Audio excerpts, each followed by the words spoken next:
అబీర్ గులాల్ సినిమాను నిషేధించడంపై టాలీవుడ్ నటుడు ప్రకాష్ రాజ్ సంచలన కామెంట్స్ చేశారు. పాకిస్తానీ యాక్టర్ ఫవాద్ ఖాన్ నటించిన ఈ సినిమా విడుదలను అడ్డుకోవడం సరికాదని ఆయన తన అభిప్రాయాన్ని వ్యక్తం చేశారు. అయితే ప్రకాష్ రాజ్ కామెంట్స్ పై తీవ్ర వ్యతిరేకత వ్యక్తమవుతుంది. సినిమాను నిషేధించే అంశంపై ప్రముఖ నటుడు ప్రకాష్ రాజ్ సంచలన కామెంట్స్ చేశారు.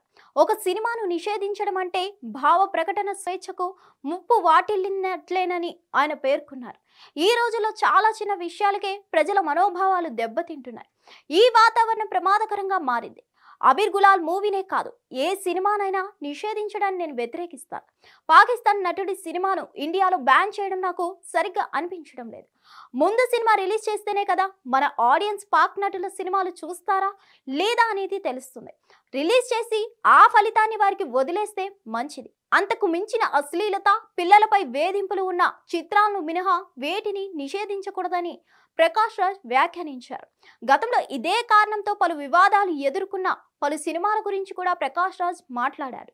పద్మావత్, పఠాన్, L2, ఎంపూరన్, ఇప్పుడు ఫవాద్ ఖాన్ చిత్రం అబీర్ గులాల్ ఈ సినిమాలు సెన్సార్ బోర్డు ఆమోదం పొందాయి. కానీ రాజకీయ ఒత్తిడిని, ప్రజల ఆగ్రహాన్ని కూడా ఎదుర్కోవాల్సి వచ్చింది. పద్మావత్ సినిమాలోని వేషధారణ, పఠాన్ సినిమాలోని ఒక పాట రంగు కారణంగా దీపికా పదుకొనేకు బెదిరింపులు వచ్చాయి. ఏకంగా ఆమె ముక్కు కోసేస్తామని జనాలు అంటున్నారు.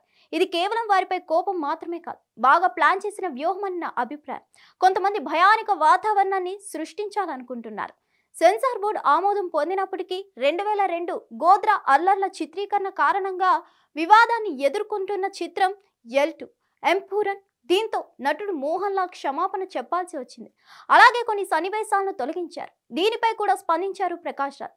కొన్ని సినిమాలు ఎటువంటి అడ్డంకులు లేకుండా థియేటర్లలోకి వస్తాయి, కానీ ఇతరులకు అంత సులభమైన అవకాశం లభించదు అంటూ ఇండైరెక్ట్ గా కాశ్మీర్ ఫైల్స్ సినిమాను ప్రస్తావించారు ప్రకాష్ రాజ్. మొత్తానికి ఈ నటుడి వ్యాఖ్యలు ప్రస్తుతం తీవ్ర దుమారం రేపుతున్నాయి.